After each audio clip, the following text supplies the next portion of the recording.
Are you somebody that when you're riding in a vehicle with somebody else, you feel like you need to fill the dead airspace, or you can like let it ride?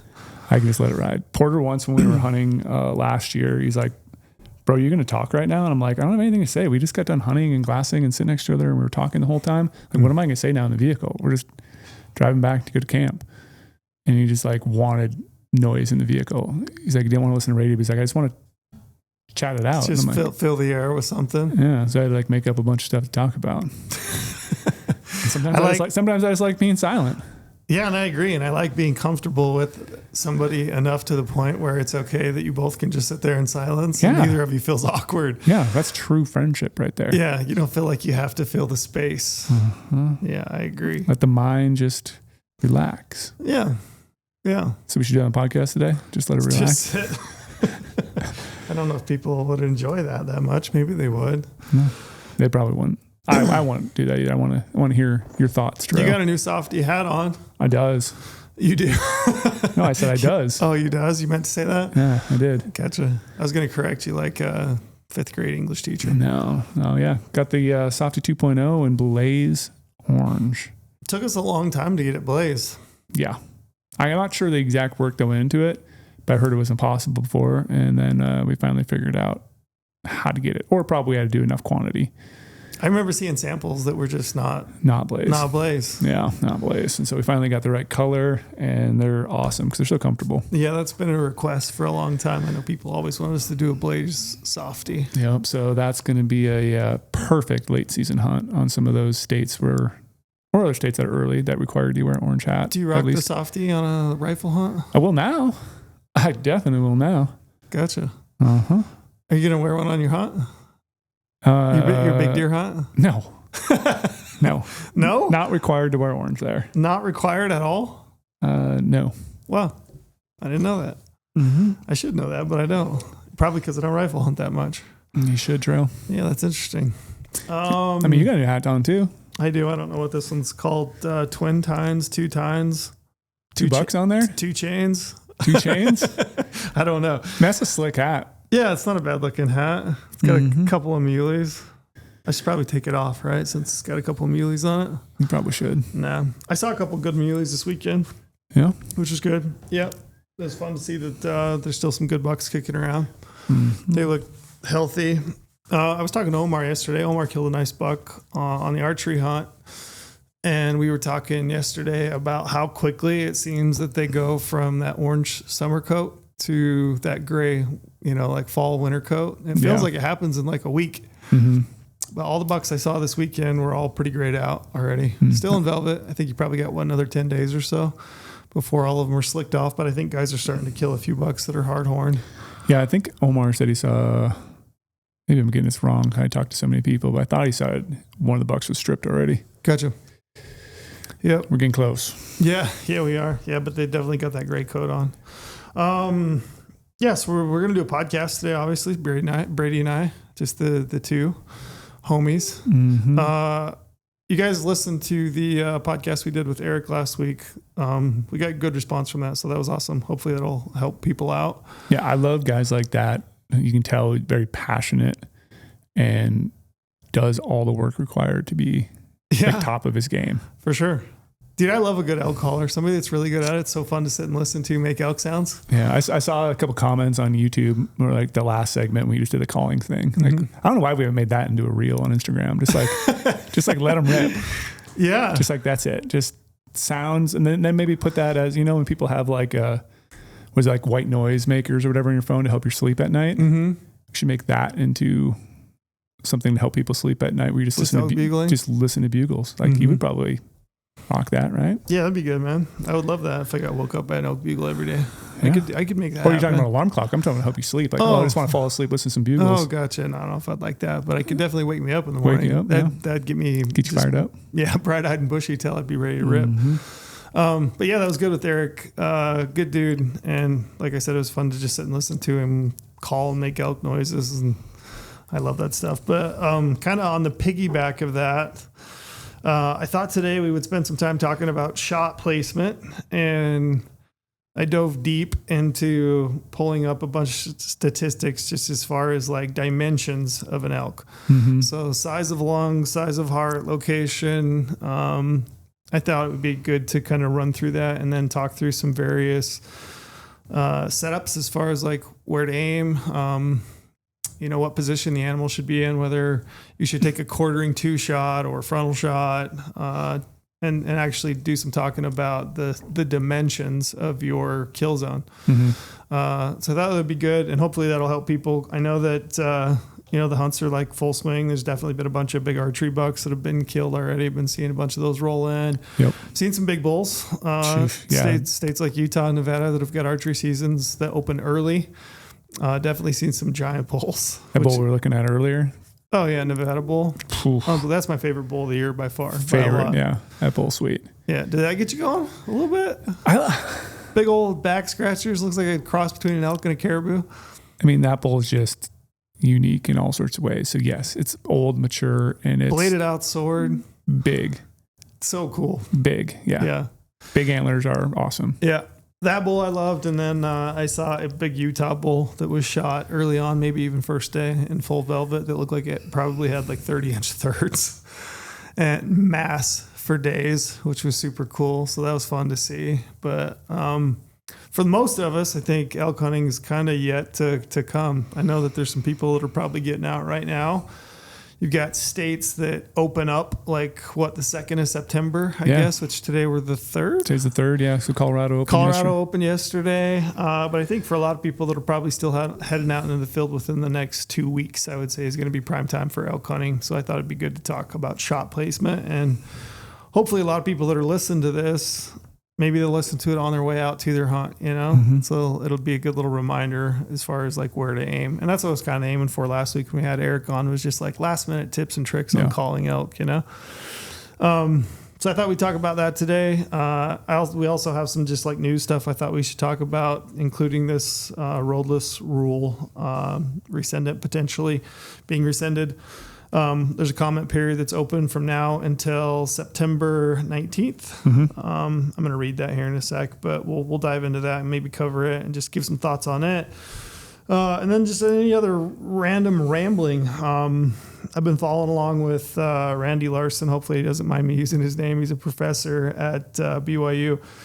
We had Brock on. Mm-hmm. Mule and those guys work together. And he was one of the favorite guests of anybody that we've ever had on the podcast, actually. Because we need to have them on again. Yeah, I know. We do. It would be maybe December, January would be good to do like a post-season roundup and just kind of talk about body conditions, because we go from like extremes, right? So we have like the worst winter ever and like 22, 23, have some really bad ones, massive die-offs in Wyoming, kind of that Four Corners area of like Idaho, Wyoming, Utah, Nevada, maybe even a little bit. Southern Utah had great water year. Arizona had a pretty good water year that year. We didn't really necessarily see like the major die-offs as far as winter goes. But now we're like opposite end of the spectrum. So now extreme drought.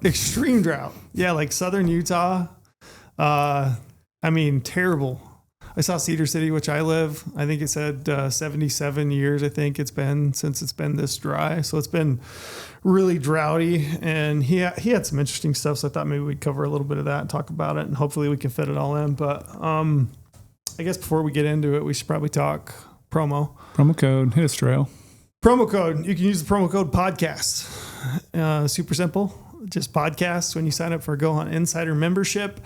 If you use that promo code, you're going to get $50 back in the GOHUNT gear shop that you can use towards the purchase of any gear that you want in the shop. We're always adding gear to the shop. I know as we move past archery seasons and you roll into those rifle hunts, there's all kinds of trinkets and things that you might need last minute that you could add to your kit to help you out when you're rifle hunting. But insider membership is a year-round. It's the gift that keeps on giving, right? It's true. So I'm already thinking the other day. So I was hunting elk over the weekend. We could talk about that, but I was hunting spikes and cows in Utah, and I had some downtime the one afternoon, and I'm already thinking like, oh, what am I going to do next year for elk? Like, what's the plans? And so I was already thinking about the points that I have in other states. Yep. trying to figure out what tags I could potentially draw next year, what hunts I want to go on. I've got mule deer points in a few states where I'm got, over a decade for sure that I need to burn. So I've been thinking about those and, thinking maybe I'll do a high country mule deer hunt next year in some states. So I'm thinking about burning points, but all that is available to me via my Research Insider account. I can start really kind of fine tuning and planning for the next year. Cause even though we're not even remotely into hunting season yet, I'm already thinking what's on the horizon, maybe that I could potentially draw for next year. So yeah, we've been adding some new things lately too, a little bit. We did that, updating the mobile app, and then on web too, we have this like enhanced profile feature. You can go in there, add a bunch of custom stuff to it. And it just helps, everyone when they're commenting and doing all that stuff, and then just, getting to know people a little bit more. You can have a little bio in there if you want to. So people in your profile. So people can click on your profile, see a little bit about you. You could add, whatever details you want to add, or I need to go through and update mine probably. Yeah, you can add a username now as well. Oh, gotcha. Most people can. I obviously have my name, and then I just put a username too, and you can add it. You can always could change your photo, but now it's a little bit easier. You can, do states you've hunted, species you're interested in. Yep. All that good stuff. So. And I think it's okay if I float it. I think our intent moving forward is to increase insiders' ability to help each other, right? So we have the comment sections within the unit profiles. Yep. And if you go through the unit profiles in your insider account, you'll see that people will always, like a lot of the times anyways, most profiles, they'll like, hey, reach out to me at this email address or call me at this phone number. I've had this tag.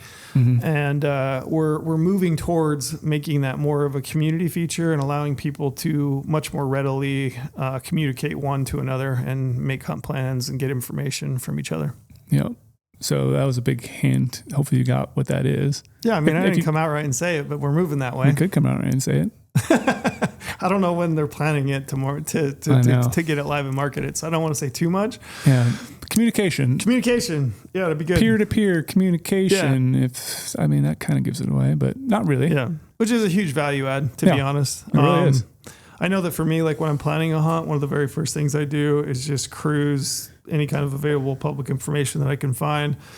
And a lot of times it is reaching out to other people that I know, either are from that state or have hunted that unit, maybe a guide or an outfitter, and just try to pick. And I'm not really asking for people's hunting holes unless they're willing to give them up. But it is good that, a lot of these tags are hard to draw, right? So if you draw a tag, limited tree elk tag in a state like Nevada or Utah, you're immediately going on a waiting period, and then the chances of drawing that again in the future are pretty slim. So I think in a lot of cases it makes sense that people are willing to help each other out. So, and I like helping people out. I think it comes back around. I think we had a guy come in the shop the other day, and Norris was like, "Oh, he's asking about some like elk info." And I'm like, "Elk info? I'm the last guy you would want to ask about elk info." I figured he's like, "Oh, if you can show him some map stuff." And I was like, "Okay, like, want me to send him some articles like about mapping tips?" Then he came walking over, introduced himself to me, and he actually had a tag in a spot where I've had an elk tag before. And so it's a very coveted elk tag. Right. I was like, okay, well, I'll show you some stuff right now on maps of where you might want to check out. You hooked him up? I hooked him up a little bit. Nice. So yeah, it felt good to give back like that. Right on. So yeah, stuff like that. Yep. I guess the long and short of that is get an insider account and use the promo code podcast. Brady and I, we'd appreciate it if you use our promo code. Yes, we do. So use it, spread it, spread the word podcast. With that, I guess should we dive in and cover this little roadless ruling thing? Well, it's not little. I say little. It's not little.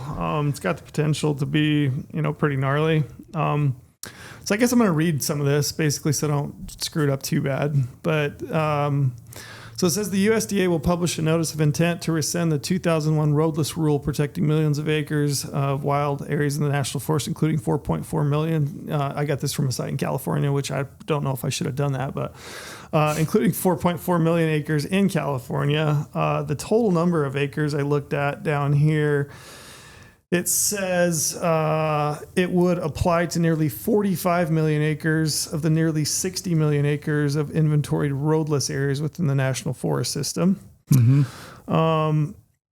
It says the notice will click. So there's a 21-day public comment period. I'm just going to read. you guys, if you want to give feedback, you want to give comment, this is how you do it. Essentially, it's going to run from now. So it's open right now. You can comment from now until September 19th. And you can do it very easily by just visiting the website, which is regulations.gov. So they're accepting, so it's the USD, they're accepting written public comment on the potential impacts of the proposal and alternative for roadless area conservation. It's interesting. So I've kind of just recently dove in more into this. I kind of wanted to understand both sides of the perspective, right? So the rule was enacted by the Clinton administration in 2001 with tons of input and feedback from the public. And it established essentially a lasting protection for specified wilderness areas within national forests by prohibiting road construction and logging. The Trump administration has kind of obviously been, if we look a little bit at the bill that was potentially part of the package in that bill to sell off public lands, kind of their, what's the word I'm looking for? Loosen environmental regulations, essentially. Basically, my understanding is that it's an attempt to expedite or expand timber cutting. Timber cutting, I'm not against timber cutting by any means. Yeah, I'm all for it in the places that we can do it. I'm all for it as well. And the fact that I think if you look at the state of some of our national forests across the West, where I live in southern Utah, we had the 80,000 acre burn on the Monroe, right? There's a lot of roads and trails and a lot of access on that. There hasn't been historically a ton of logging, but I just look at a lot of the areas that I hunt or have hunted. I wouldn't say in particular that those forests are managed in a state that you're not going to get some of these big catastrophic wildfires. So I'm not against logging by any means. I totally get it and I understand it. I'm also not super excited about opening up 45 million acres of wilderness or roadless areas to roads and expansion and logging, a lot of logging and, maybe mineral, mining or something like that. So I think it was probably said best. I think I listened to a little blurb. Maybe it was Cal from Meat Eater did. The thing that he said that kind of resonated the most with me in regards to this is that he thinks it would require much more of a scalpel approach. And I apologize if I have misstated. I don't think that I did, but essentially, basically, he said, I think logging great, but a much more of a scalpel than a blanket, right? To just throw a blanket over it and say, hey, we're going to repeal this and we're going to open it up to logging and road construction and expansion, I don't agree with. So I guess the point of this whole thing is I just wanted to bring it to bring it to the front of mind. I think you should do some research. Obviously I'm kind of a moron, so I'm not I'm not the guy that can go super in depth. Yeah. But I will say, I think if you do have comment, I don't think that it's a good thing. I think that there's a better way to do this. So I would just encourage people, I guess, to submit their feedback. And you can do that, like I said, at regulations.gov. And you've got until the 19th of September to submit your comment. Yep. Right now I'm looking at it and there is 20,243 comments received already as of September 3rd. Okay. So 20,000 comments received. I am with you, Trail. I am right now, and all the information I have gathered on my personal research about this, I am against this as well. My thought why I'm against it is once you add roads to something, you have roads there. And they're there. Yeah, they're there. And we already, roadless areas are very pristine. It's very nice to go into some of those areas. The counter arguments, which I've read, so people say, well, it's opening up more access to people to enjoy these places. You can already access these places. Yes, you have to maybe hike a lot further. And so people are saying, there's a lot of comments on the old Instagram that were like, these places should not be allowed just for the very fit and jacked human beings to be able to go back there. And they wish it was open for then everyone. That's why roads would be a good thing to go in there. Then I've seen a lot of counter arguments to that, well, what do roads do? They increase vehicle traffic. They push animals away. Roads increase the chances of fires because not all fires, but a lot of fires are human caused from campfires and that sort of thing. So you're putting more roads in there to do that. But I don't know. I don't know if I believe this is the right solution per se. There's already a bunch of other, I mean, again, I don't exactly know, but I mean, we can go logging and do other things and manage other national forests. You don't have to touch places that are roadless. Yeah. And wilderness areas and kind of leave those as is. Is why I see it. Well, I think there's a reason why mapping platforms, ours included, has roadless areas, right, as a layer, because I think it's always going to draw that sense of adventure. It's going to protect, animals. It's going to give people the ability to, hike, get away from other hunting pressure if they can, get back into some like more remote, untouched country where, wildlife obviously find refuge, right? So I think it's some of my most favorite memories, and some of my very favorite places to hunt are roadless areas. You get away from people. I get a backpack. I don't hear side-by-sides and four-wheelers, all over the place. So I love roadless areas, and I love, backcountry hunting. It just feels pristine. Feels like you're going back in time. For sure, when there's no one there. Like you realize, it takes a lot of effort to get back in those places, but I cherish them so much, and I cherish that solitude. And it's one of the last best places we have are places that are untouched by humans. It's nice to be disconnected and get back into some of that country and live off your back and hunt and, hunt animals. I mean, you think it's fun to hear elk act like elk, and be back there and bugling and, have some refuge. I'll round this out unless you got something more to say, but this is from BHA.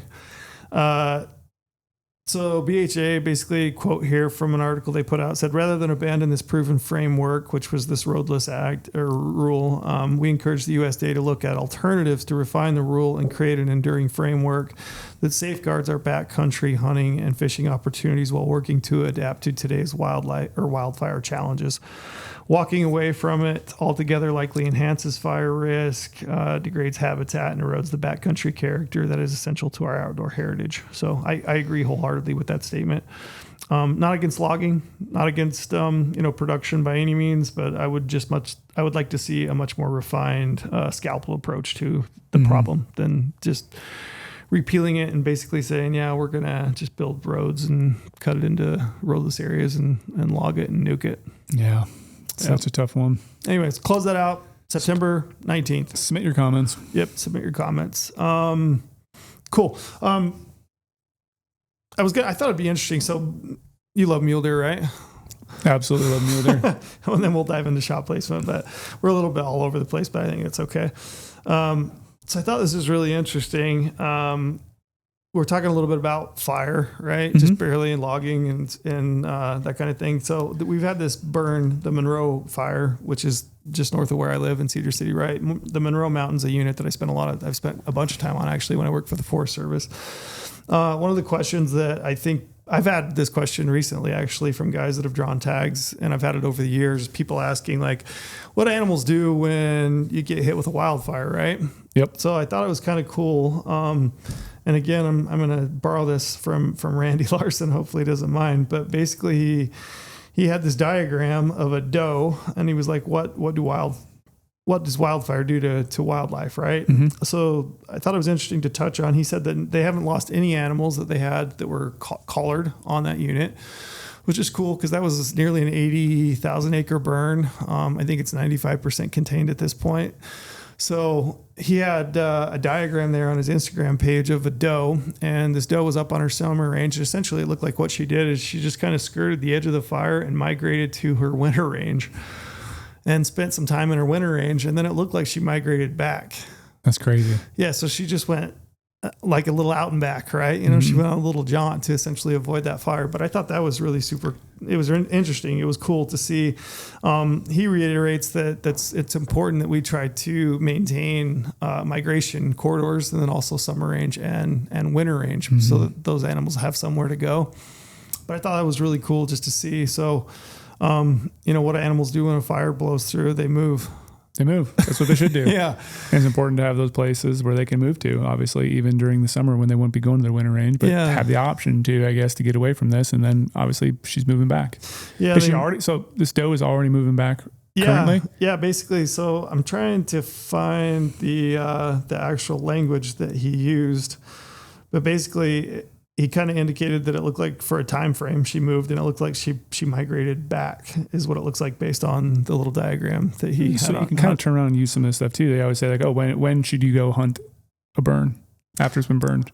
Yeah, I've seen deer on them instantly that same exact year when a wildfire came through, and this kind of like in a way proves it with one. I mean, it's a sample size of one right here, one collared doe already moving back to the area that was burned.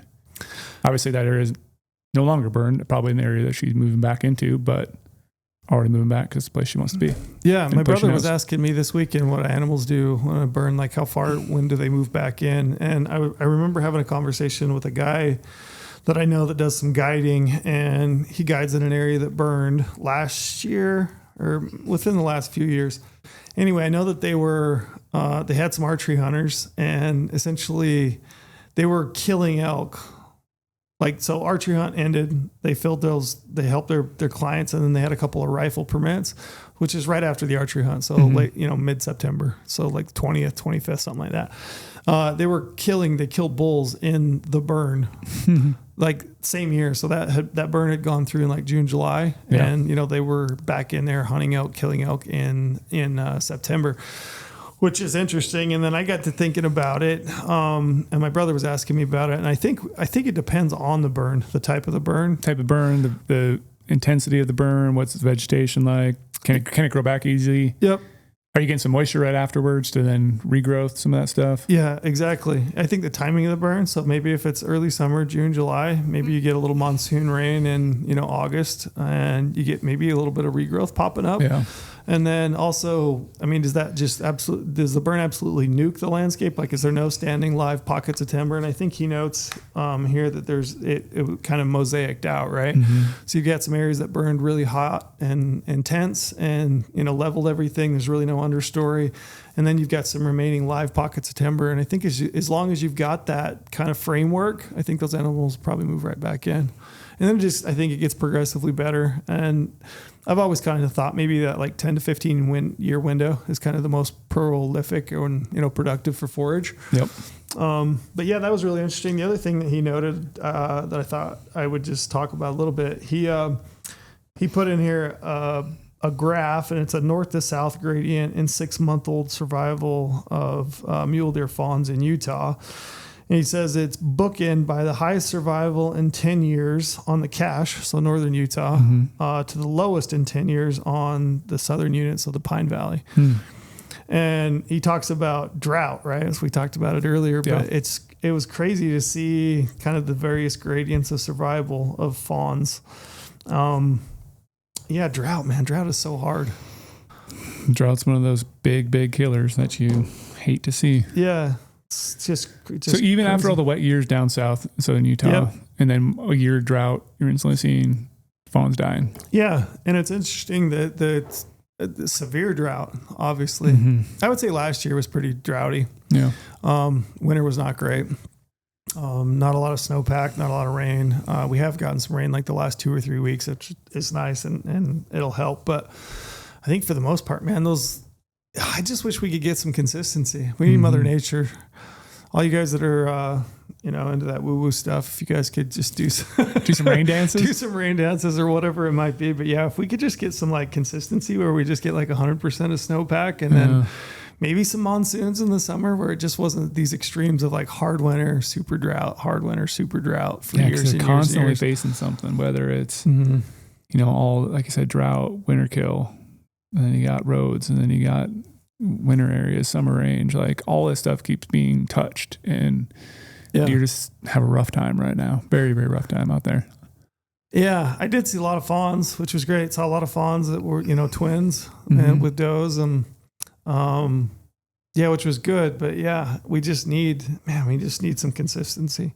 I haven't noticed seeing a lot of fawn does when I've been scouting lately. You have been? No, you haven't? Have really? Not. Gotcha. There's definitely a few, and I'm like, maybe are they hiding, doing whatever? But like the fawns I do see are obviously with their moms. But I'm seeing lots of other does walking around, and I'm like, a whole area would be like 10, maybe 15 does, and there'd be like 2 fawns. Wow, like no joke. I've seen a lot. Really? Yeah, I had a lot of those with twins too, which was good. And the area that I hunt isn't. It's not an area that I would say has a robust deer population. At least it hasn't. It's. And I was telling my brother it's interesting. So this area that I like to hunt had a fire a number of years ago, a few decades ago.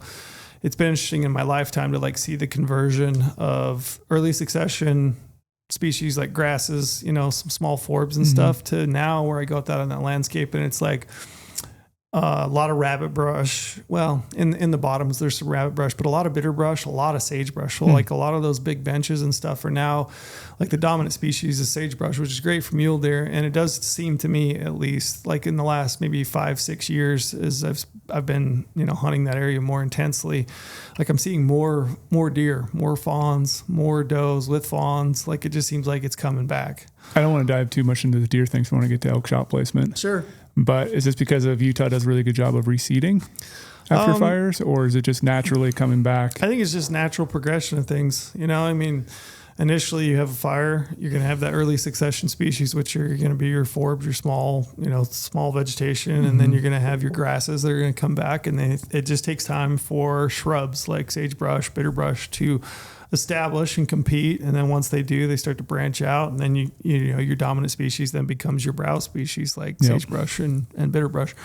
I just think it takes time. I didn't know how long because I hadn't really, I'm in my 40s at this point, but I haven't really had a chance until recently to like notice like, okay, this is a burn that happened when I was in my early 20s.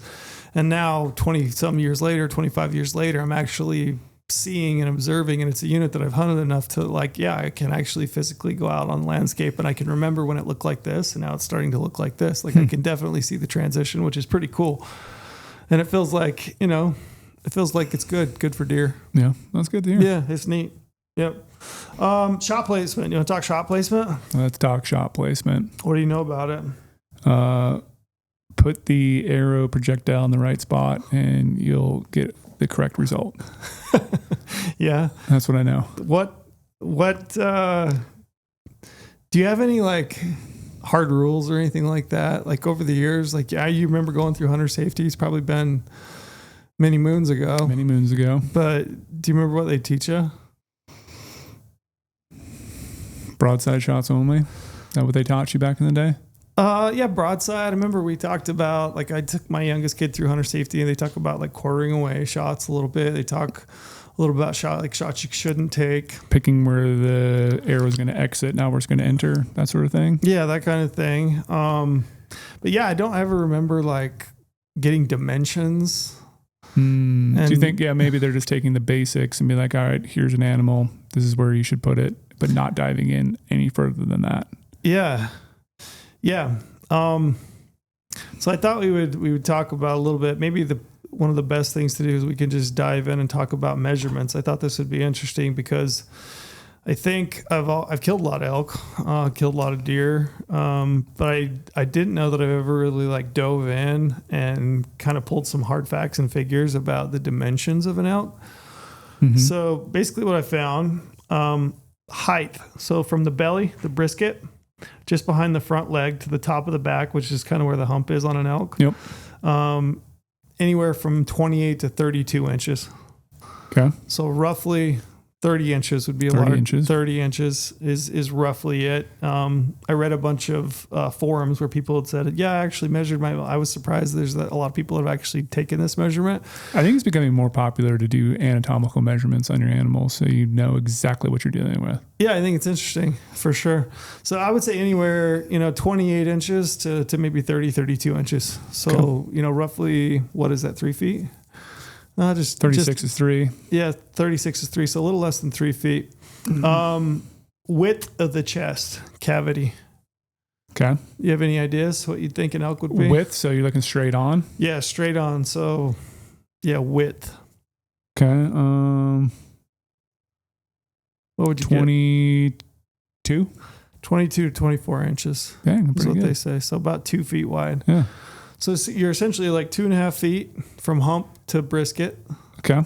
Right. And you're like 24 inches, so 2 feet wide. elk lungs. I thought it'd be interesting. So overall size, each lung is roughly the size of a football, sometimes bigger in a mature bull. So average lung length is about 12 to 18 inches long, front to back. Okay. So 12 to 18, so it's about just over a foot. Width, so you're talking, again, if you're looking at it head on, right? 8 to 10 inches at the widest point. Okay. And then thickness, lung thickness, it says about 4 to 6 inches at the fattest section when inflated. So you're talking, 4 to 6 inches each lung, right? Yep. Because you got the two parts. I thought this was interesting. Combined volume estimates that an elk's lung capacity is about 10 to 12 liters of air. In comparison, a human average lung is about 6 liters. Dang, just think I've had those lungs, how fast and far I could run. Yeah, man. Can you imagine if you had 10 liters worth of lung power? You could run 200 miles, no problem, Brady. One of the VO2 maxes on an elk. I don't know. A lot. So why this matters. So for bow hunters, why it matters. On a broadside shot, the lungs create roughly a 14 to 18 inch tall by 12 to 15 inch wide target area, which is roughly the size of a basketball. Okay. Basketball, that's your kill zone, essentially your lung zone. Yep. So the location of lungs, then we'll talk about the heart here in a sec. So location fills most of the rib cage, wrapping around the heart. It extends from just behind the shoulder blade back about 14 to 16 inches. Vertically, they run from just above the sternum, the low chest, to about halfway up the elk's body depth. So I think, where do you think most people, at least this is me speaking, I think a lot of the shots that I've missed where I've hit an animal, I've hit them not forward or back, so not necessarily a shoulder blade, and I have had that happen, but not necessarily shoulder blade or guts. My misses have mostly been high. Okay. Like a complete miss you're talking about. Yeah, like where I've hit an animal and hadn't retrieved it. Most of my shots have been high. Okay. One of the reasons I think is because when you shoot a bow, I come from the top down. Top down, yep. Do you? Top down always. But I have that little issue that all archers don't like to talk about. So I always end up, once I get settled, it naturally wants to drift low. Really? Yeah. Okay. So I usually, when I miss before, will miss low. Yeah, my shots have been high, and I was thinking about this. So where to shoot on a broadside elk? An elk standing broadside represents the best bow hunt shot because it's the least amount of penetration, essentially, right, to reach the organs. And again, I'm pulling some of this from the internet.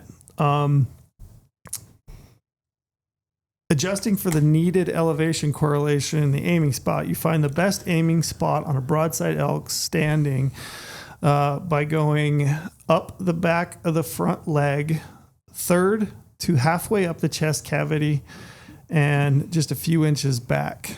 Okay. So when I think about that, if you're talking best aiming point, a third of the way up to a half the way up of the chest, right?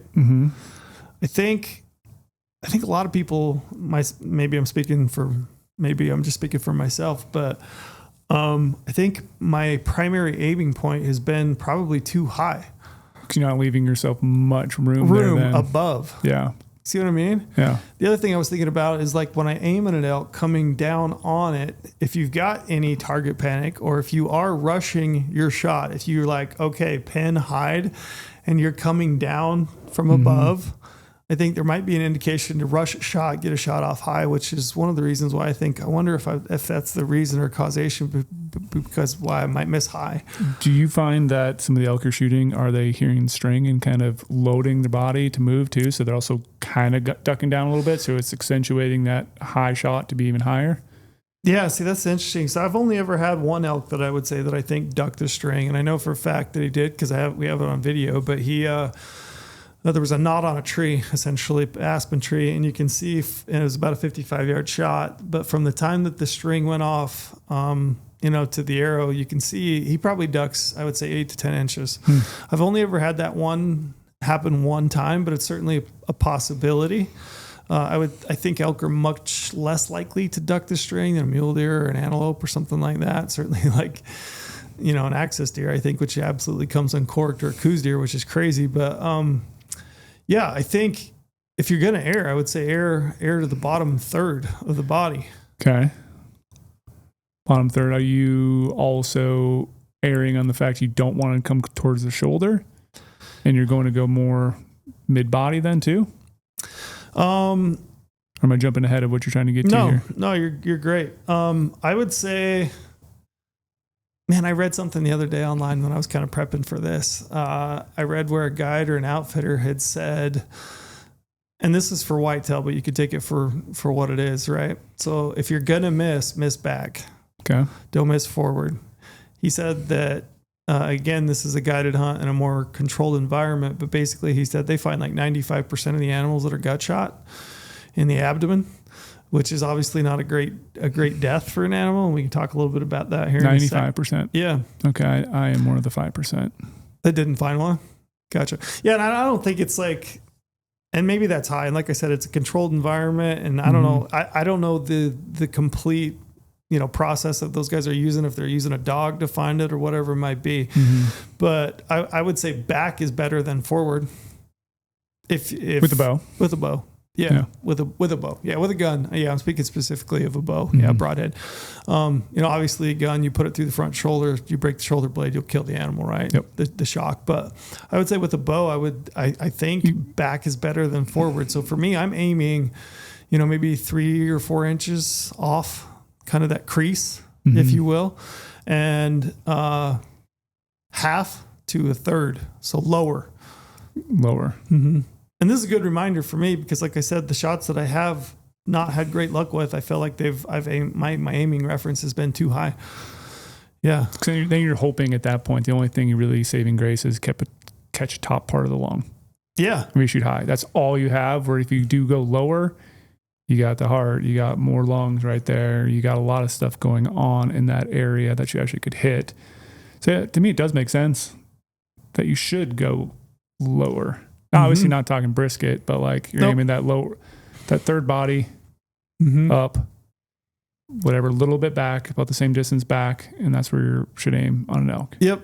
A third to a half. Okay. So kind of that space, if you think about it, looking at an elk, and what is that? Like I'm looking right now, obviously I've been testing out Jay and Blake's horn score apps. I have anatomical measurements on here. So top of the back to bottom of the belly, 30 inches roughly. So that would be 10 inches. It'd be a third. So 10 inches from the belly up. And then you're looking at, maybe about that same distance, 8 inches off the shoulder to the back. Yep. The back of the lung. Okay. Yep. So if you think about that, like the dimensions of an elk, so 30-inch chest cavity, right? Yep. And you kind of already said it. So 10 inches is a third, half, 15. So 10 to 15 inches. That's a lot. It's 5 inches right there, essentially. What's above the lung? Well, you're no man's land. No man's land.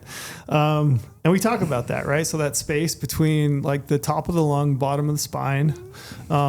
Just for kicks and giggles, I actually pulled up just to see. So you have the spine, which is roughly like 1.5 inches thick, right? Above that, you have the bone, part of the spine that goes up. Yep. Up to the back, which your back, if you think about an elk, you have the back strap. Do you know what that bone's called? I do. Let me find it. I'm just trying to put you on the spot because like I would explain it the same way you do, and I'm sure there's dorsal processes. Ooh, getting all scientific. Yeah. So dorsal. How tall is that? So the sources that I read said 5 to 6 inches. That feels a little large to me. And again, if it's a 30-inch body. You got 5 to 6 there, and you're saying like a 2-inch spine. So now you're at, let's say, 8 inches. So then if those other things are saying to hold high mid body, you're literally not leaving yourself any room to hit a lung. No. It's like the margin of error is greater if you try to aim something halfway up the body and touching a little bit higher with the bow. Yep. So, yeah, I wish I had a visual right now to draw. Did you see me We right could over put my- one up. Maybe we can get Pull an ear marking on stuff. Omar to put one up. But yeah, you've got the back straps obviously, and you've got those bones, those dorsal processes, which they say are 5 to 6 inches potentially on a mature bull. I would say they're maybe 4 to 5 inches if you think about the size of a back strap. You've got the spine itself, and you've got that gap between that and the top of the lungs. But primarily, I think, you would in my opinion, err on lower. So. Lower on that body, the chest cavity than I have probably historically thought about. I've always just thought like, mid body, which I think, sure, mid body is great, but mid to lower third is better. Right? Yeah. Based on what I'm looking at and how you're describing it, anatomical about an elk, all the innards. Yeah. Lower portion, third of the way up, 8 inches back from the leg. Pretty safe. The full extent. Yeah. Yep. You want some statistics on a elk heart? Yeah. So length. Sorry, I got a frog in my throat. Roughly 6 to 8 inches. Width 5 to 6 inches. Thickness 3 to 4 inches. So is that like a mango? They say it's about mango would probably be a good guess. Yeah. I was trying to think here. Let me look and see if they actually made. It might have been like softball size, essentially, maybe a little bit larger, I guess. So the location of the heart sits low in the chest, directly behind the front leg, the elbow joint. When the elk is standing broadside, it angles slightly back and towards the lungs, with the apex pointing down and forward.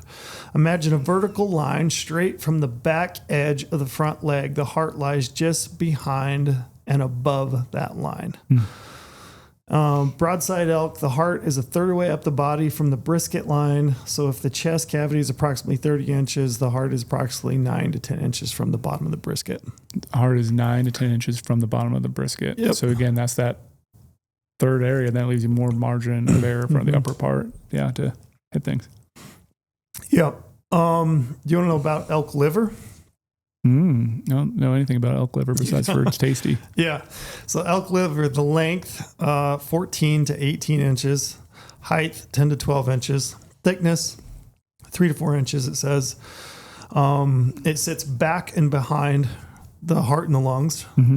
It will kill. So if you shoot an elk in the liver, it will kill it. And we should probably say, so if you hit an elk in the heart, it's going to die typically within 100 yards. It goes pretty quick. Kills them quick. Lungs, same thing. You're talking probably less than a minute, I would say. A double lung especially.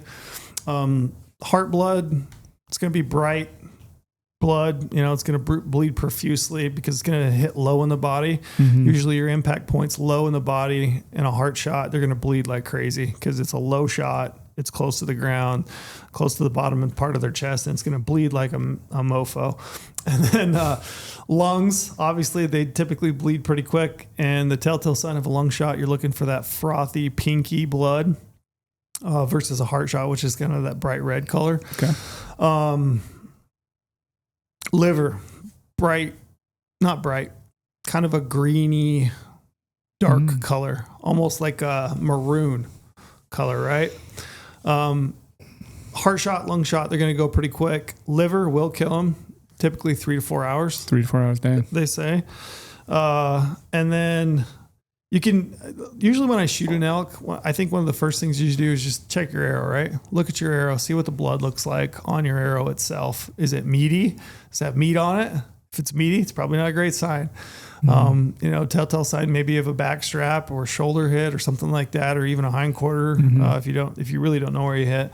Guts obviously going to be brown, kind of a grossy color. Liver blood's going to be kind of a dark maroon.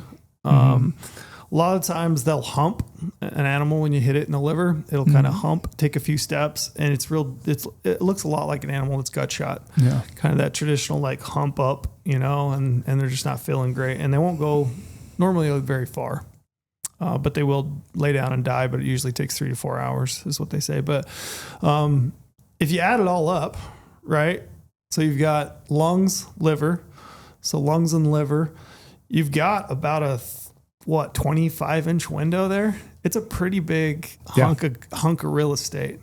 Ideally, lung is best. Heart's great. But if you do hit it in the liver, like I said, which is going to be fatal, it's going to be maybe harder to track, but it's a big chunk of country there. So I think your biggest issues are aiming too far forward, hitting the shoulder, hitting a shoulder, and then hitting too high, in my opinion. Will a shoulder shot ever kill an elk with a bow? It will. So it just depends. So I pulled a little information. An elk scapula, the shoulder blade, can vary in thickness. On the low end, it can measure a mere 1/4 inch. Okay. Which is, if you think about a scapula, what it looks like, you got that ridge that runs up the middle of it, right? Then you have either side of it where that bone is thinner. Yep. So 1/4 inch up to 2.5 inches on the center. Yeah. So if you're at the edge of that scapula, I think there's a chance, right, that you're going to punch through that scapula and you'll get enough penetration. I did also find out that you need about 12 to 18 inches of penetration to cause enough damage and trauma to kill the animal. So it might better be close. Yeah. You want as much energy as you can behind that arrow to punch through the scapula to then enter in something vital near there. Yep.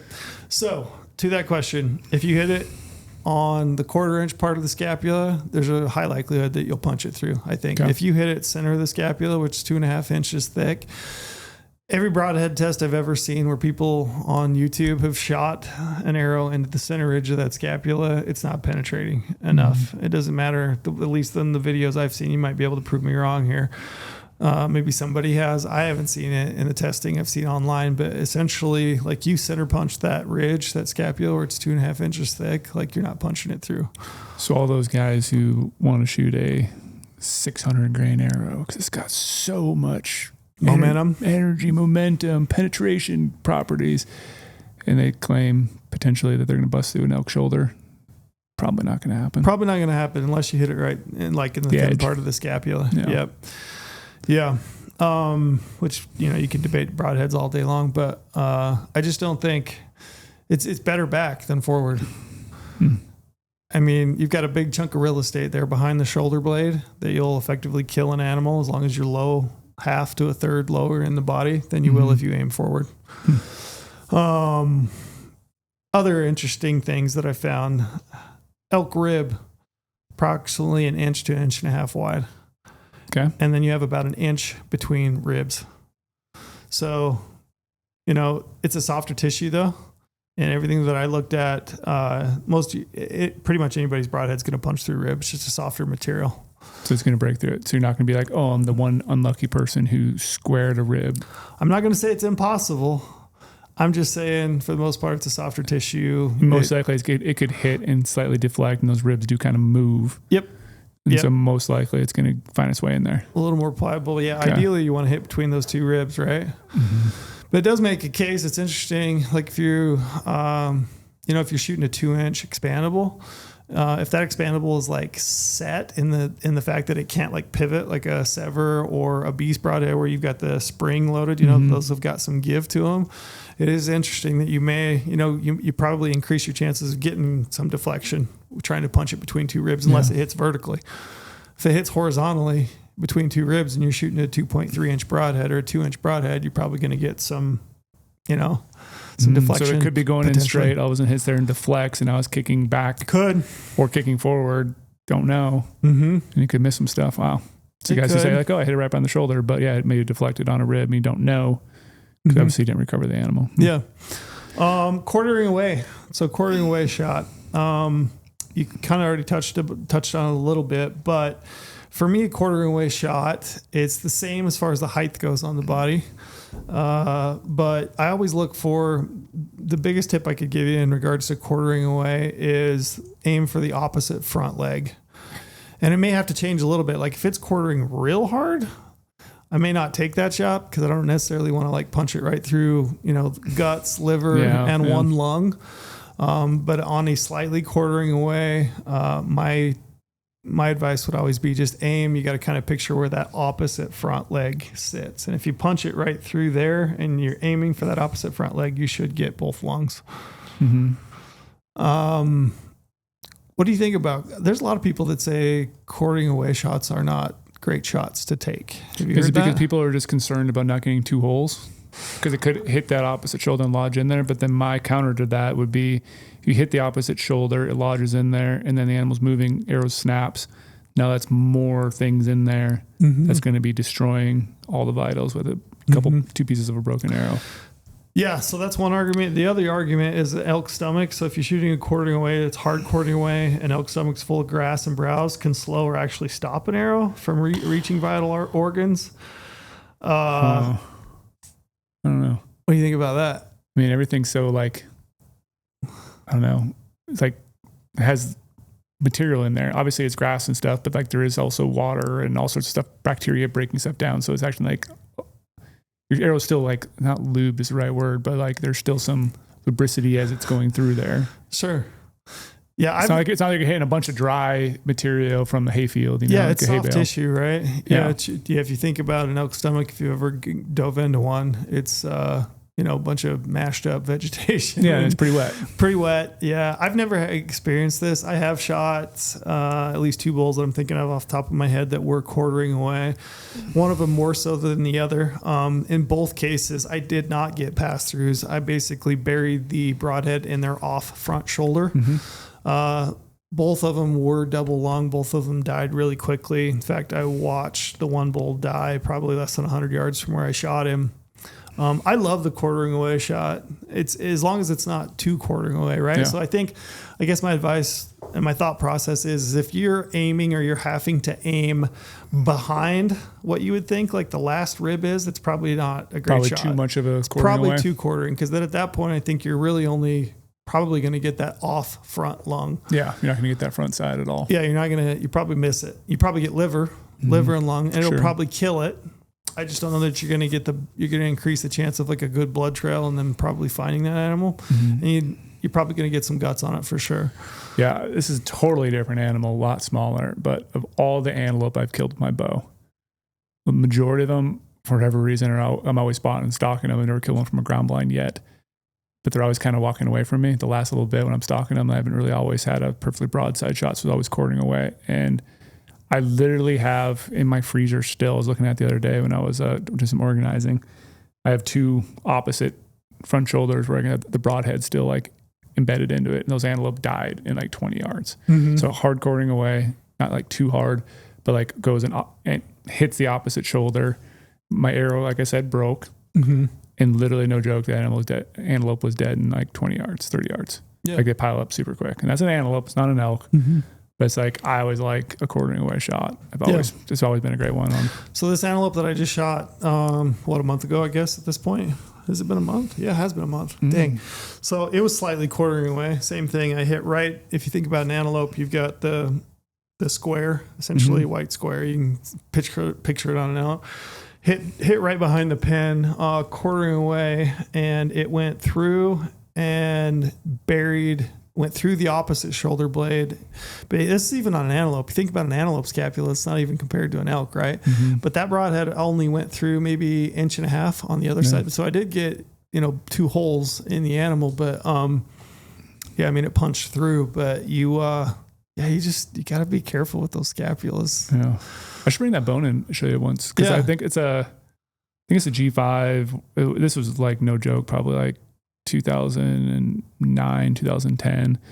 But like the broadhead's like literally embedded into the bone, and I have it like all boiled out. It's kind of cool. I've just kept it for whatever reason. It's in the opposite front shoulder on the inside? On the outside? On the inside. Okay, well. What kind of broadhead? G5, whatever those expandables were back in the day, the 3 blades. Dead meat? No, this is 2008. Huh. Yeah, I don't know what that would be. Interesting. Let's talk. It's it kind of looks like the dead meat in a way, but it's not the dead meat. It was named something else way back in the day. Yeah, I don't know what it would be. Let's talk the frontal, one of the more controversial. Here we go. I mentioned you earlier. I'm going to spin your world. Yeah, do you want to ask your question? Is a frontal shot on an elk ethical? Yeah, I think it is. Is it determined by distance? If you're going to take a 50-yard shot on a frontal, Is that a doable shot? Or is it more ethical and more lethal if you try to get 20 to 30 yards, like you have a bull come straight in on you? I would say, man, here's the thing, because it's really hard for me to say like what is ethical for somebody, right? It always is, yeah. The ethical maybe is the wrong word. Maybe I chose the wrong word there, but like, is it still lethal at 50 yards? It's lethal. It's going to be lethal. I mean, okay. so essentially what I found out, maybe this will help you answer. So essentially, man, and I looked in a lot of different places. This seems large to me, but this is what I found. So according to the World Wide Web, the pocket and a frontal shot is where you can actually get an arrow into it, right? So above the sternum essentially is about 12 inches, which is pretty big. Okay. That seems big to me. Yeah. But given an elk, you figure he's 2 feet wide, 24 inches wide, right? Okay. And you can kind of picture the rib cage. I mean, I guess I could see where there might be, 12 inches there of a pocket where you could squeak an arrow in frontal. Now, 12 inches that's a big window, right? Mm-hmm. But I'm not Levi Morgan or Bodie Turner, right? So for me to say like, is it lethal and ethical for one of those guys at 60 yards? It might be. I mean, those guys can probably put 99 arrows out of 100 at 60 yards and a 12, probably more than that, probably 100 of 100 at 60 yards. So yeah. I'm not going to say that it's not, or that it's unethical. I would say for me, and maybe just like as a general advice, it's a smaller window. Okay. Like your margin of error is less. So you should hope people would think about that the margin of error on a frontal shot is a lot less. A lot less. Is a lot less in terms of just you have to penetrate through so much stuff to get to the vitals, or you got the esophagus right there. You got thicker hide, sure. The longer mane of an elk right there. Yep, thicker hide, mane, the whole thing, longer hair. But if you hit that window, like it's soft tissue. I've shot elk frontal. And had them completely eat the entire arrow, like had the arrow buried in the back hip, you know what I mean? Like through everything and died very quickly. I shot a bull last year frontal at probably 11, 12 yards, I would say. Died really, really quick. It's an extremely lethal shot. Like animals, the elk that I've killed, antelope I've killed, that I've shot frontal have died some of the quickest I've ever killed. Yeah, I still remember that antelope when we were hunting together. We hunted together with Neville. The funnel shot you took 30 yards, maybe? Yeah, and that swath of a blood trail from that spot to where, you see him dead 30 yards, but like the blood was just insane. Yeah. And it literally almost penetrated through the whole entire cavity. Yeah. The other thing I think about is hard about aiming. I think one of the issues is aiming at an elk frontal. Do you think more people are more apt again to probably shoot it high? Probably because you're looking at the bull, you can see the bottom brisket. You don't want to hit there. You're thinking you're going to go up, but then you can't see maybe the behind the bull. You can't see the top of his back. It's hard to picture it, right? It's hard to picture if it's looking straight at you. Yeah. I mean, the thing about if you think of an elk and he's standing there looking right at you, there's a depth perception because his neck and his head sticks out ahead, right, of the actual vitals or the insert point of your broadhead where you're going to hit it on a frontal shot. Whereas if you're shooting in an elk broadside or quartering away, it's like this nice flat surface essentially, right? It's not flat, but you get my point, right? Yeah. It's much different than a neck extending from a body looking at you. So aiming, I think, is hard. And it's also, I think, hard to aim just as a process. It's hard to aim at an elk frontal because his head, his antlers, he's like looking at you.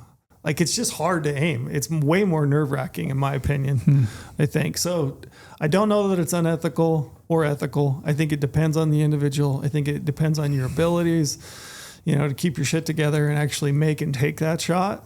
It's also probably in situations where if you're hunting elk by yourself solo and you are calling and moving in, could you say that that's a situation you could be presented with more because the elk's going to come right towards the sound and you're going to get that frontal view of an elk?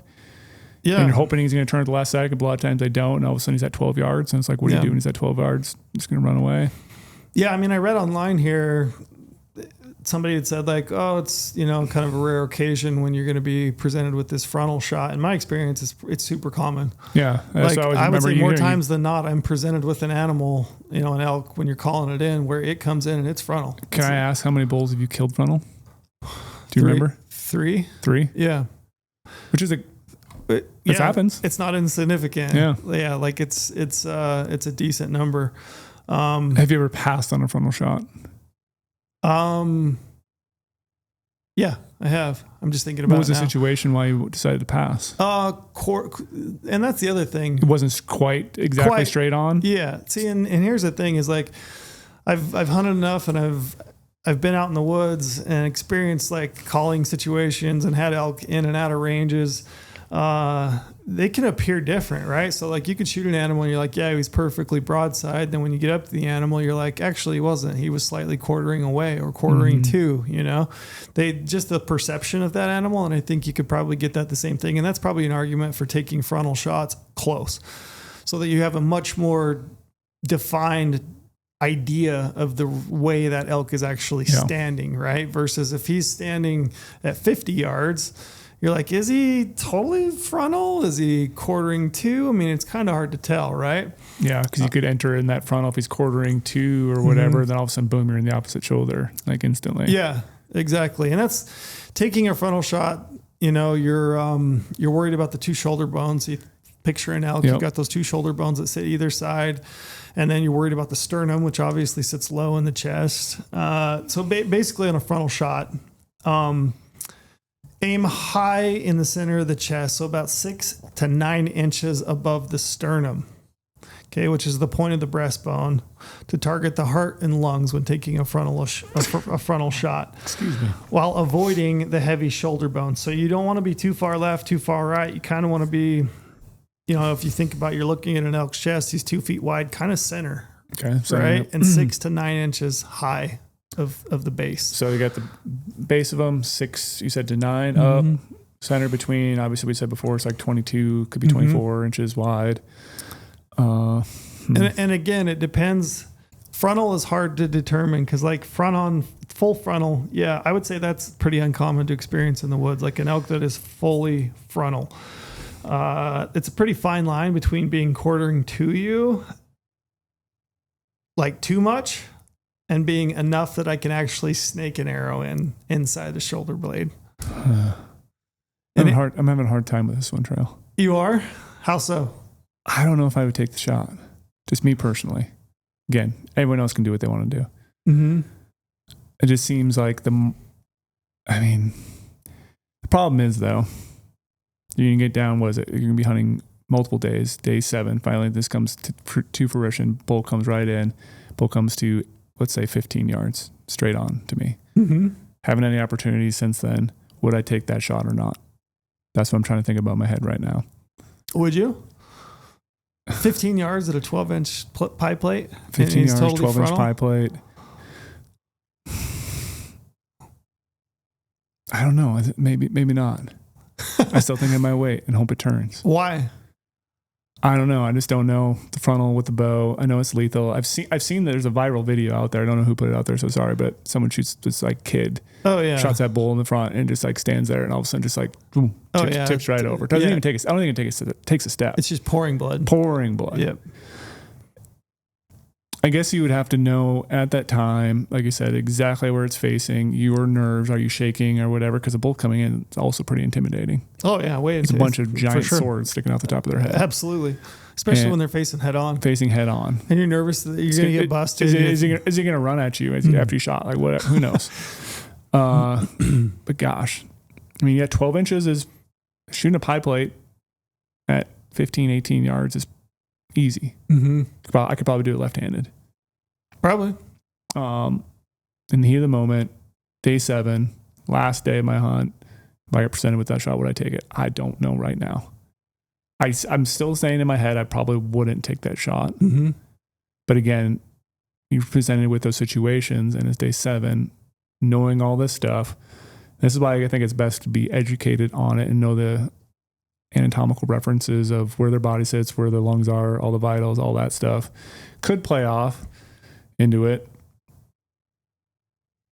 Maybe. Maybe I'll switch my decision to a maybe. I don't think I'd like it. Mm-hmm. I think I would do every other shot quartering away, like totally broadside. I'd be more comfortable with different distances. to a degree, but like, gosh, frontal. I would rather take a 20. I'll even say I feel more confident taking a 25-yard shot frontal than I do at an elk broadside at 80. Yeah, I would, or broadside at 70. Yeah, to be honest. I'm more confident in that shot than I would be at that distance. And like I said, the elk that I've shot frontal it's been really quick and awful deadly.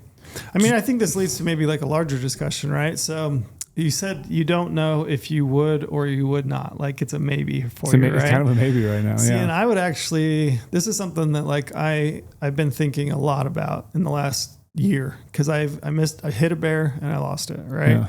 I've hit some animals and I've lost them. And this is new to me. Like this has not been the case for me for years and years, like 20 some years of bow hunting, very, very, very little, like one spike elk that I can think of. Haven't lost many animals except for the last couple of years. And it's had me thinking, and the thing I think you need to go into the woods with boundaries. And I think it's a good idea to go into a situation where a shot might present itself and have hard boundaries. Because in the moment, you can talk yourself into things that you don't feel comfortable with unless you have a hard and fast boundary. And so that's something I've been thinking a ton. So when you say like, I don't know if I would or I wouldn't, I would tell people, I would do some real soul searching and I would say, you know what? If I get faced with a frontal shot and it's 20 yards, I will take it. But if it's 25, I won't. Or if it's 30, I won't. Yeah. You know what I mean? That really could be an easy way to do it. Like set it up. It's a go or don't go situation. 20 and under. Yes. Yep. As long as, again, do some soul searching. Figure that out if it's right for you. But yeah, if it's a little bit past that, don't do it. Again, though, it's hard to judge yardages sometimes when you're in the woods. So like, is that shot 20? Is it shot 25? Is it 30? The elk kind of look close. Elk's a big body. Do you think it matters at all? Like a bow setup for someone or like a broadhead situation too, which should be considered on a frontal because you are punching through potentially some things that could slow your arrow down. Yeah, I mean, I don't know that it's a whole lot different than it would be on, an elk that's broadside, to be honest. Okay. Like I think you should be shooting a proper, broadhead arrow setup for your poundage and the amount of energy that you're generating and the foot per second and the weight of the arrow, everything, all things considered. But yeah, I mean, I wouldn't have any issue with somebody shooting a 50-pound bow, with a fixed blade broadhead that's, 20 yards on a frontal. It's going to penetrate. You're going to get it, right? You just got to be able to put it inside that window. And I think you'd have enough energy. But I mean, going back to it, I think this is something I'm really trying to do this year going into I'm going into some elk hunts in the next couple of weeks, and I've got one in Arizona late in November. I'm like really doing some soul searching, and I'm like, you know what? I'm going to set some damn boundaries. And I think the thing is when you're bow hunting, it's so incredibly hard to get an opportunity. Yeah. And when you finally get an animal and he's within range, maybe he's 60 yards or let's say 70 yards, you're like, man, I've shot a lot of arrows this year at 80 and 110. And a lot of those are really good arrows, but they're not all great arrows. Yeah. Right. And that elk standing there at 70 yards and you've worked your absolute ass off to get within range. It's really easy to talk yourself into like, maybe this one is going to be the one that hits where I need it to hit and I get him. Right. And that's not a strategy that anybody should live by. No. And for me, and I think I would encourage everybody, do some real soul searching, be really, really honest with yourself, like about your abilities and set boundaries. Like I am only going to shoot 60. Anything else is not going to work for me. Like I'm just not going to do it. I'm either 60 or I'm not doing it. Right. Yeah. Same thing on kind of the orientation of the animal to you, an elk quartering to you pretty hard, like a nice quartering shot. He's in close and you're like, man, he's right there. And I've worked my tail off to get within range. And here's a shot. I'm probably not going to work out. I'm probably going to hit the front shoulder, but maybe not.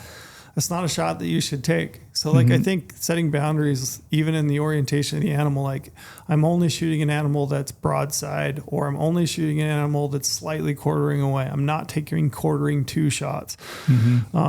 You know, I'm only taking frontals if they're within 20 yards or 25 yards, and I'm only going to take them if I can absolutely see a window into that vital area. You know, I'm not going to force it. And I think, it's just, I think setting boundaries prior to is the best way to do it, because it closes the door on situations where you could talk yourself into taking a shot you shouldn't take. Yeah, that was really well said, Trail. Nice job. I know. I've been doing a lot of soul searching. Yeah. The one thing I'll add to this before I let you move on to something else, I can't recall ever, when we say it ever, all caps, exclamation points, gone to a 3D course. I used to shoot 3D archery all the time. Ever shot a target that's a deer-related target, set up, shooting it straight on in the chest. I don't think many people practice that shot. That's what I'm trying to get at. That's a good point. Yeah, the only time you practice it is on a live animal. Yeah, like when has there ever been going to tack a bull elk? Never. That's straight on, and that's where you have to shoot it. Never. Not one time that I could think of. So how many people do you think are actually practicing that, to know like, okay, I shoot it right there, walk up to the 3D target, analyze it, see if it's at the right angle, the elevation, is it pointing upwards, is it pointing downwards? Is it between the 2 shoulder blades? Can you think of a time you've practiced a frontal? Not one time ever.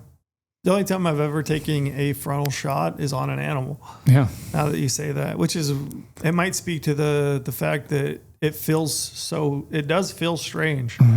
Like the animals that I've shot frontal, it feels odd. Because it's like I said, you've got this neck, you've got the head, you got this extension, and there's the depth between the front of its nose and the actual body cavity, right? Like it feels weird to kind of aim in the neck body area of an animal. Yeah, that's a good point. Nobody, I haven't. I think we should do it. Yeah, I think we should get a 3D target. We could, and we should go out and set it up and shoot it back. Okay, Trail, where would you hit on this? Let's see if you put it right in the spot, which most likely you will. But then it would be kind of cool. I don't want to do this I have a cow elk hide at home. It'd be sweet to put a hide on there with the hair all sticking off and like the way it looks still. And like, let's just practice on this right now in a frontal situation to see like, obviously you're not going to see like penetration or anything, but to see like anatomically how it looks, get that vision perception going of like when you're going to be faced with that shot. But like, if we're going to be talking about frontal shots, I think we need to incorporate more frontal shots in our practice. I agree. We need some 3Ds with some realistic frontal opportunities. Some 12 rings. 12 rings in the front. Yeah, I agree. Yeah, that's an interesting thought. I had never thought about that, but you're right. Yeah, you do never practice it. I think, and that kind of rises, brings to the front of my mind, like the whole adage, like pick a spot, right? Because I think if you're going to take a frontal shot, you're not aiming at something that you practiced at, right? So you do really need, in those cases, to be aware of a spot to aim at. I think I've been pretty outspoken in that, like, a lot of the shots that I've taken, I can remember some where I have picked out a spot, like a tuft of hair, right? Like maybe a shadow or spot of sunlight that's like hitting the side of an animal, or a front leg, opposite front leg and a quartering away shot, where you've got a reference to aim for. I think picking a spot is awesome. You should do it. I can just tell you that I have not always done it. I can't remember it, but that is something that, like, I'm trying to do. Like, I'm trying to be better about that, So more controlled, setting boundaries, not taking shots, talking myself into it, and really focus on trying to pick a spot. To the point where I was thinking the other day, I was hunting with my brother. We ended up setting a water hole the one night, and I gave my other brother a bow, and that bow I had written on the back of it in a Sharpie, and I'd written "win the day," which essentially meant, like, give this day that you're out hunting everything that you possibly got, right? Yep. A little reminder to win the day. And then the bow that I've got now, I don't have anything written on it. There's a chance I might be getting a new bow here pretty soon that I'll be, hunting with. And as I was sitting there kind of on this water hole, thinking about elk coming in and thinking about hunting in general and thinking about setting up a bow, I was thinking like, what would I put on the back of my bow, right? And it might be time for me to put some, words of wisdom on the back of my bow again to reference in the moment. Things like pick a spot. Yeah.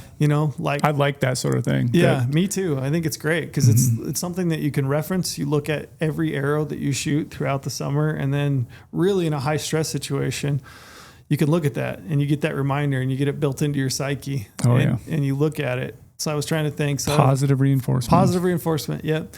So I think the two things, and I was going to have my kid, he's got one of these little Cricut machines that cuts vinyl, I thought, I'll put that on there instead of Sharpieing it in my shitty handwriting. But I thought, pick a spot. I'm going to go back to that old adage, pick a spot and then go slow, dummy. Go slow, dummy. I like that one too. So those are the two I'm kind of thinking of. Yeah. Do you do anything like that on your rifles? I was just thinking about that when you said it. I was like, you can't obviously do anything through the scope, but you could put something on the side of your stock as like a little mantra saying type of thing like that. And like, I do like that. When you said that right now, I'm like, maybe I should. Yeah. Like, my girlfriend recently got something that she labeled we have like an olive oil jar, and it's like a nice one, like actually looks nice to keep on the counter all the time. It's as much decorative as it is olive oil. Yeah. And so it's like got one of those like long needle spouts on it, so it pours out really nice. It's like pop the cork off every time. And then there's like an avocado oil one or something like that, like a high temp oil, and she labeled them both so we know which ones they are. And it's one of those little label makers that has like the raised print on it, and it's stuck right on there. So I'm like, when you're thinking about this, should I go home, do like a 3-word thing, stick it on the side of my rifle stock as like a little bit of and positive reinforcement, talking myself through it, like, pressing the shot off, or just something random that I'll think about and just stick it on there. Just press it, Brady. Press it. Press the trigger. Yeah. Just like, I think it's either that or like the old motivation, like win the day. Like that's still a really good one. That's not just like, that's when you're carrying around your bow, you'll still see that like, I got to work hard today. I need to win the day. Or is it shot focused where you see it like, okay, focus, pick a spot. Like, I have these wristbands always. Like this one right here says, believe anything is possible. Yep. Just a slight motivation me. I've had another one that says like success is a state of mind. Like I switch between my little wristbands all the time when I'm like doing things. And it's like, that's my little like motivation, or something hard happen on a hunt to push myself through it, to keep continuing to hike further, or, wake up earlier and go crazy, like whatever it may be. And I think all that stuff is very important when you're out hunting. The mental side of all that stuff. It's huge. Is very, very huge. Yeah. I remember I had Henry Ferguson. Shout out to Henry. He just killed a great buck. He did. I saw that this morning. Now he's automatic now on go mule. Chase moose finally. Yeah, automatic on mule there, here. it seems like. But I remember talking to... I remember talking to Henry, and I remember we were talking about shot execution and shooting a bow and aiming, and I remember saying, my problem really hasn't been aiming. Like I can aim fairly well. It's a lot of my issues of, as far as accuracy goes, are in my back half, like in my release hand, right, and manipulating that. The point is I can aim fairly well if I just remember to do so. Like if I'm mindful in that moment, and aiming at a dot at my local range is infinitely easier than having to remind myself of what pin to use, the yardage, the distance, and then find on an animal, which is kind of a blank canvas, an aiming reference point, right? Like there's so much going on in my mind at that time. So I think, I need those little reminders.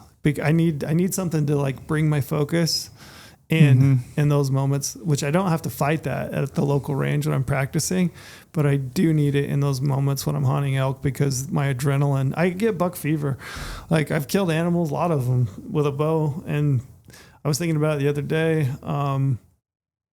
I was hunting with my brother, and we had a bunch of elk kind of working in underneath us, and there were opportunities there. And I was thinking about it after the fact, and like, man, my adrenaline was through the roof, and that's a cow or a spike elk, right? Which people might be like, it's just cow or spike or whatever. But for me, sometimes I shake so much when I'm hunting, like does.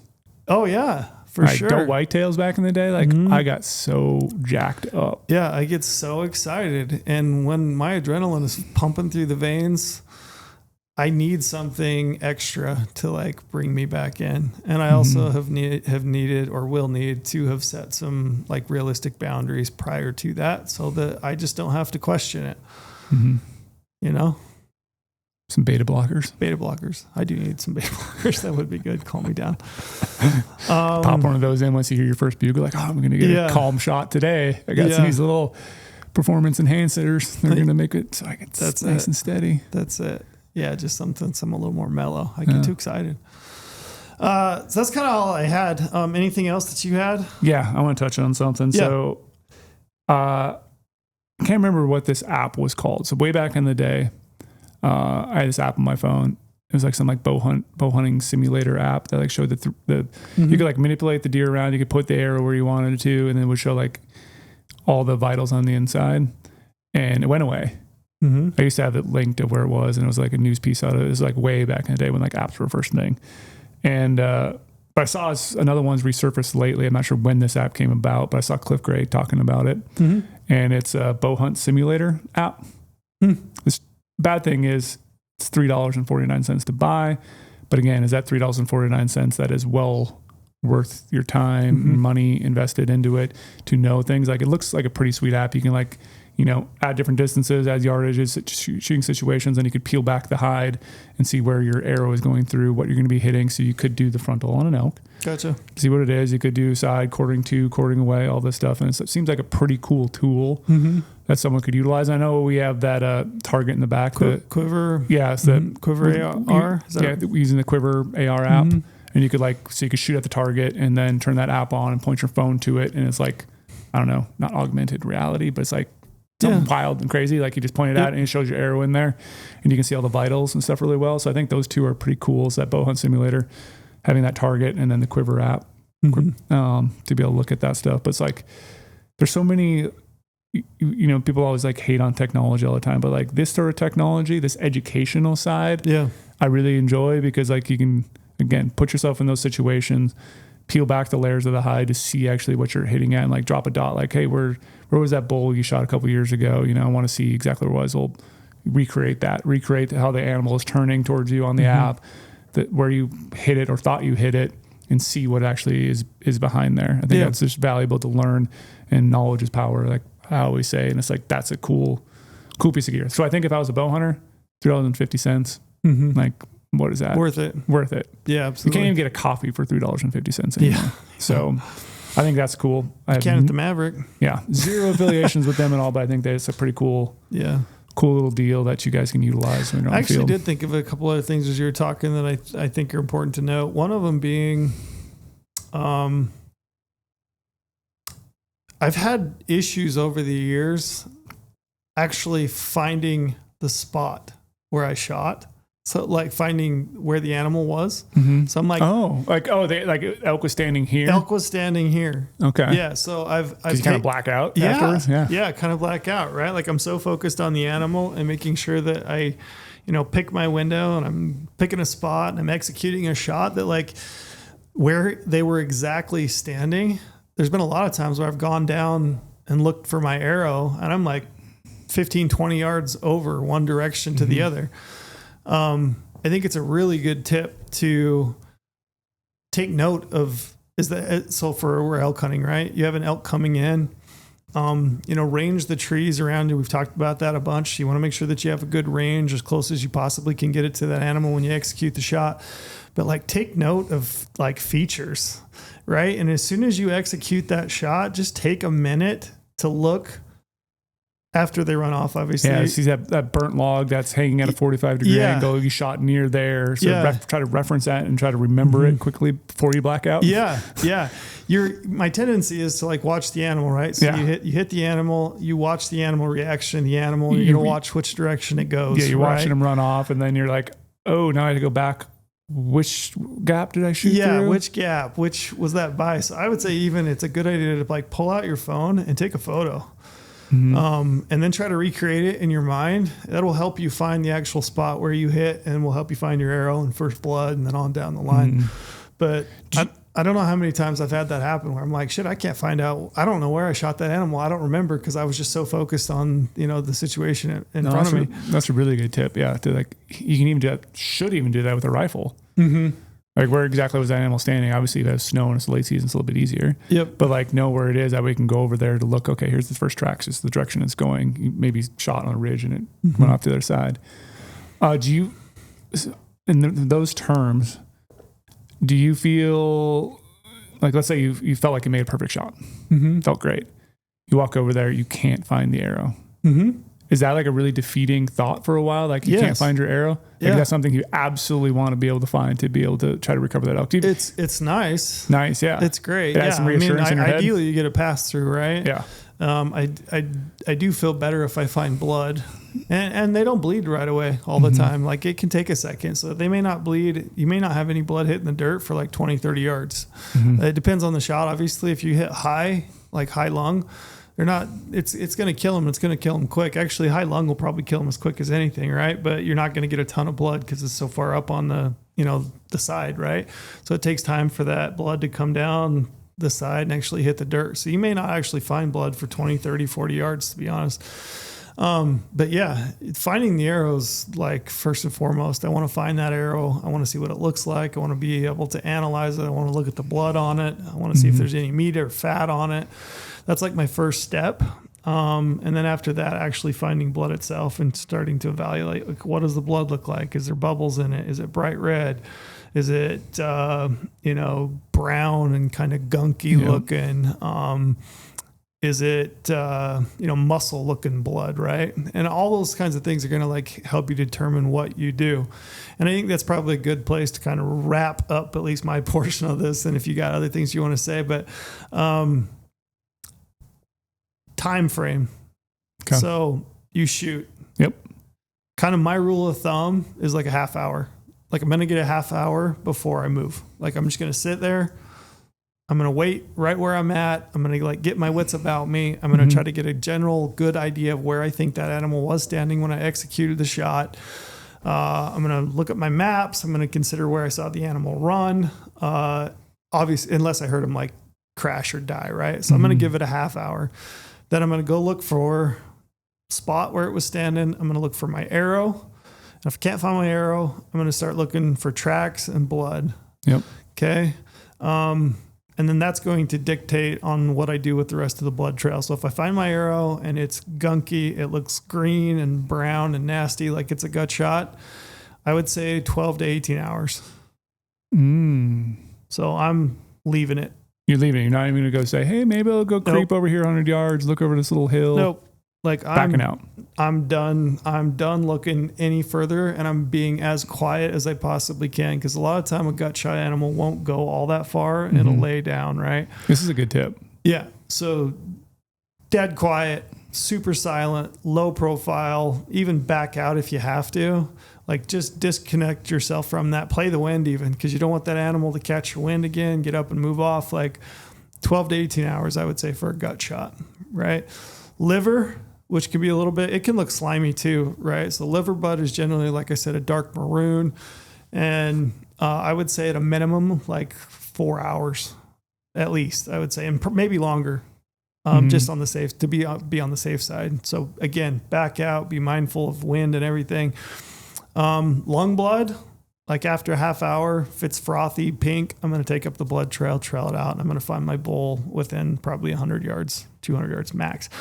Do you think you still find frothy blood a half hour later? Yeah, I mean you'll see. You'll still see it. It's not as like dried up. Yeah, you'll kind of see the bubbles in it. You know, the way that it looks. I mean, other tips in regards to like blood trailing. Blood that's been on the ground or like on a log or leaf or anything like that, the longer it's been there, the darker it's going to look. So just be aware of it. But yeah, I mean, telltale signs of a lung hit are those bubbles, right? So I'm looking for that. An elk that's heart shot, it's going to be bright red blood, and it's typically going to go real quick and die. Like we're talking, it might be like 30 seconds at the most. It's probably 10 seconds. I mean, it's going to die pretty quick, and you'll probably hear it crash. But yeah, let that dictate let the blood trail kind of dictate what you do. And those are kind of my references. Half hour gut shot 12 to 18, liver, I'm thinking like 4+. Okay. I got one last thing for you. Yep. What you got? Do you have any, and maybe I'll describe mine first. You can think of kind of phrasing this, but do you have any hard, fast set rules when it comes to shot placement or taking a shot on an animal? Do I have any hard, fast rules of like, you will not do this at all if this presents itself? Not at all anymore. No way I'm taking a shot because of whatever situation is going on. And I'll explain, again, it's probably a horrible phrase in that question. Sorry. But my hard, fast set rule that will not break anymore, which I did the one time, and everyone knows why I retired from bow hunting. I took a 51-yard shot at a 200+ inch deer walking because I bumped him literally an hour and a half earlier at like 25 yards, and I didn't want to stop him. I had another like 175-inch buck bedded like 40 yards from me, so I didn't want to make a noise, have him give up, get up, have something weird going on, or didn't want to make a noise and stop, make that buck like bolt off running. So I took a shot at a walking buck at 51 yards, thought I could do it, never practiced it, of course, like we're talking about, and hit that buck, last rib, lost it. Yeah. Don't know if it thrived, don't know if it died. I think it died because all the blood that was coming out of it. And, you know, gave it 27 hours or whatever before I went looking for it. Yep. And never recovered it. So my rule now, from now on, if I ever get back into bow hunting, hopefully I do, I am never, ever, ever taking a shot at a walking animal. I don't care if it's 10 yards in front of me. I think too much shit goes wrong, take a shot at a walking animal. So I'm not, that's something that it sucks that I learned that lesson when I did on like the biggest animal of my life. Yeah. And I lost an animal, wasted that animal's life. I don't know if he survived, so hopefully he did, but all signs point to he's dead. And it just hurt so much to know that I took a walking shot because I was too stupid in deep thoughts of like, oh, I can make the shot. Yeah. That was a time when I was literally a bow hunter. So all I did was bow hunt. Right. 3D, did everything, tournaments, all sorts of shit. Yeah. Took a walking shot at 51 yards. Yep. In that totally, I can't blame everything else, but I can blame myself in that situation for taking a 51-yard shot because I got so caught up in the moment, like I can make this. Yeah. So that is my rule that I'll never break, never shoot a walking animal. Yeah. Yeah. I mean, I would tell you that prior to maybe like the last year, like I've never really like had hard and fast boundaries. Like I've never been, I've been like, yeah, it's situational, you know, I'll figure it out as I go. I may or I may not, right? Just depends on what it gives me. So, and I have been thinking about this a ton. So I do have some. I won't take a shot at a walking animal either because one, I'm not good at taking so some of our local 3D shoots that I've been to before, you know how they have like the moving target, where it's on a rope swing or whatever it might be, right? I suck at those. Like I'm terrible at them. I've never shot them well. You know, if I do hit the target, it's always back. Like I just am not good at anticipating and leading an animal and actually executing a shot. I shoot a hinge release for the most part. So like timing a shot for me on a moving target is not good. I'm not good at it. So I won't take a shot on a walking animal. So that's definitely one for me. I'm not going to shoot an animal over 70. Like that's, and I shoot a lot and I shoot pretty decent groups at 80. I'm not the best ever by any means. I'm not saying that. Definitely, you know, lethal, but 70 is kind of like it for me. Like my groups open up at 80 and for me at that distance, like broadside or ever so slightly quartering away is like the most I'm willing to do. And it has to be like dead calm. You know what I mean? Yeah. It has to be perfect. I'm not taking a shot on a quartering to animal. Like not going to do it. There's just the margin of error is too slim, right? If he's more frontal and I think I can sneak it inside the shoulder blade, like he has to be more frontal than quartering to me. So I'm not going to do that. I'm not taking a Texas heart shot. Definitely not doing that. What other boundaries do I have? You think those are probably it. Those are the ones. I'm not taking a frontal. I've made frontals, longer frontals. But again, I don't want to lose animals. Like it's the shittiest feeling in the world. So it would have to be really close and I'd have to be feeling like really confident and it have to be the right situation at the right time.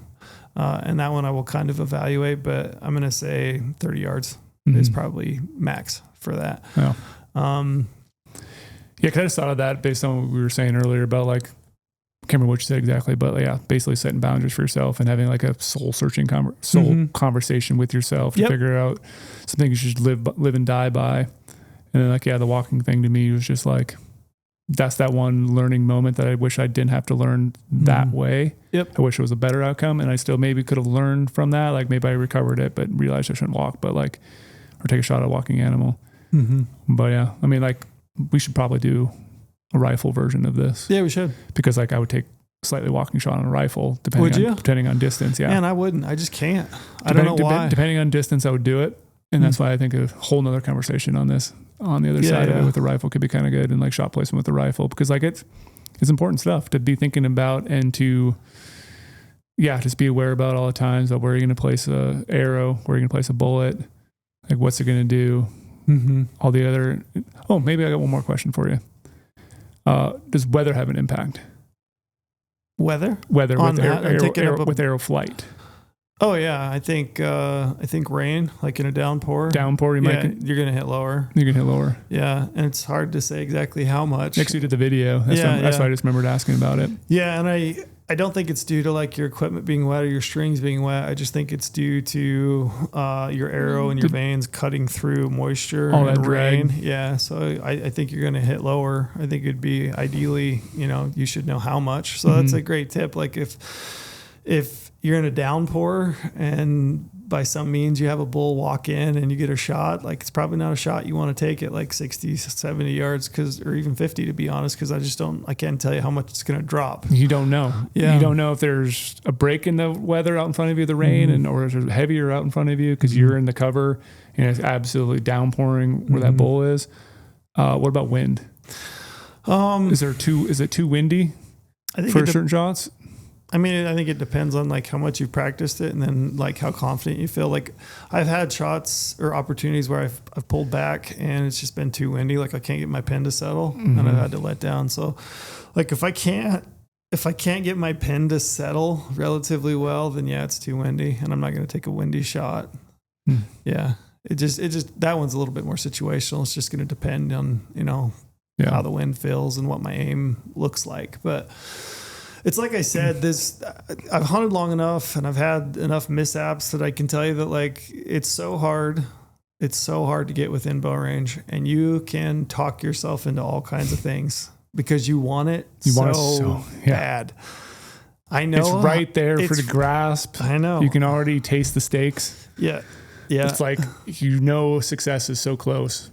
But then, talking yourself into something you're not comfortable doing. That's the hard part. You can do it. And I can tell you the only thing worse than that is just making a shitty shot and not finding the animal. And everyone, like I said earlier, I wouldn't take a frontal shot. But I honestly, so I need to do some soul search. Would I still do it in that situation? Day 7, last day, never had a shot opportunity. And is that the right or wrong choice? I don't know. It's like you have to just feel that out. I just think you need to know. I think you walk away if you've made the decision, you walk away from that feeling okay about it. Like if you've made the decision prior to, you're never going to question it. You're going to say, yeah, that was the right decision. And you're going to feel great about it. You're going to sleep great at night. Yeah. If you go into those situations and you don't know what you're going to do, you're always going to look back on that and you're going to think, I don't know, maybe I should have, maybe I shouldn't. You're going to be kicking your own ass. Whereas if you make the decision, you're going to walk away from that feeling like, you know what? I exercised self-control. That felt good. That animal's alive. I don't have to worry about it. You know what I mean? Yep. So that's kind of all I had. Good luck to people. We're gonna be doing some more podcasts in the next week and a half, and then I'm peeling out. The guys and I are gonna go hit Wyoming real hard, and we're gonna go out and see if we can get some archery elk on the ground. You see, Porter's been practicing a lot. Has he? It seems like it's. I say good. A lot. And I'm putting quotes up there because I do walk out every now and then. I see him walking around with his bow. I hope so. And then I asked him yesterday, he's like, you shoot your bow? He's like, oh yeah, often. And then I was thinking about it. I was like, I actually saw you on like Thursday shooting it last week. I saw you on Wednesday shooting it, like a lot. So I hope so. I'm excited for him. I hope so. No, it'll be good. But I mean, anybody listening, I hope it helped out a little bit, and good luck. Shoot straight. September's here for all you elk It's nuts. the best month of the whole year. No, that's November. All right. Thanks, Brady. All right. Thank you, Trail. Bye.